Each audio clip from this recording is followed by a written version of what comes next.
Okay, so in this video, the second chapter of the How One Becomes an INFJ, um, of course, as things progress, we'll see that things become more high resolution and we start talking about more specifically what kind of INFJ we become, whether it's, what subtype. We are going to become more compliant or more solipsistic or more more secure, more spinning type.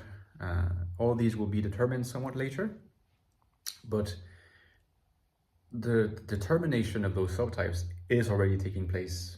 Like the sort of embryo of that is already taking place during this particular phase that we're exploring now. So let's say that now the quite young INFJ is an INFJ. One thing that I wanted to emphasize is that one of the ways in which the young infant deals with these early anxieties is by the production of fantasy activity.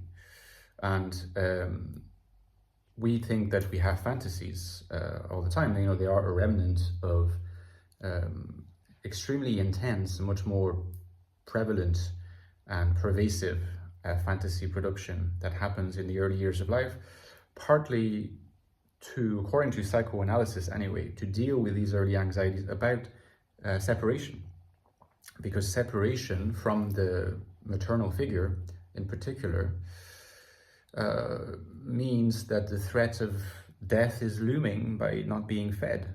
So there's the discomfort, displeasure, and fear that come from the fact of not being fed when the infant not having a real notion of time at all, and realizes that they want to be fed but aren't. They have to wait. That is the source of anxiety. One of the mechanisms by which the infant deals with anxiety is to hallucinate that the feeding happens through vivid fantasy production. Now, my hypothesis is that the way in which this takes place, how much reliance there is on that, and whether it's perceived to be successful in helping the infant deal with this very early but quite intense anxiety, plays a role in the determination of an anti-dominant.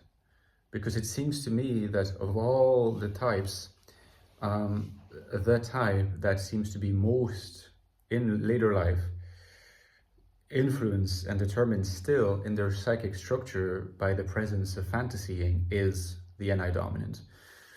And here, by this, I don't mean just like that they have fantasies, they have highly imaginative minds that just tend to get lost in the clouds and not really be present. We know that happens to INFJs and to many other types, but I mean that to experience one's life as a narrative, one's life as having an end, one's life as having a particular sense of direction, chapters, as being directed somewhere, this is a core component of anti-dominant experience more than other types. And that suggests that anti-dominant life tends to be structured around fantasy, PH, namely not just fantasies with an F in the way that we ordinarily understand the word, but fantasy as a structuring narrative to one's life that is not conscious, but is still present at all times.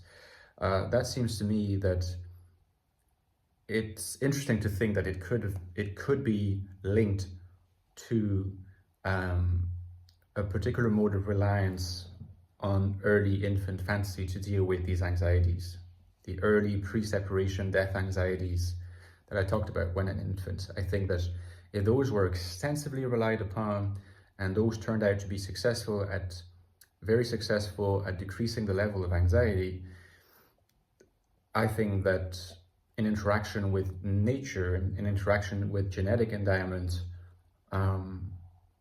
there's a case to be made that this helps in the formation of an anti-dominant, because NI is the function of fantasy PH in the fully structured psyche.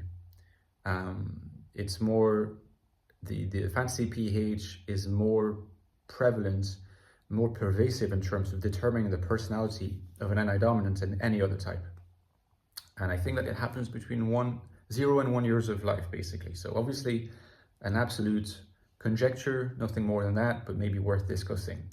And I guess I'll stop here for this particular chapter.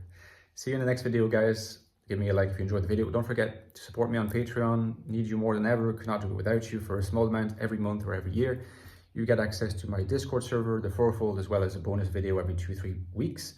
Most importantly, you help me keep this channel going. If you enjoy the channel, please consider it. And don't forget my 2 books on the INFJ, The Infinite Soul and INFJ Life in the Modern World. First link below, get the book if you haven't yet.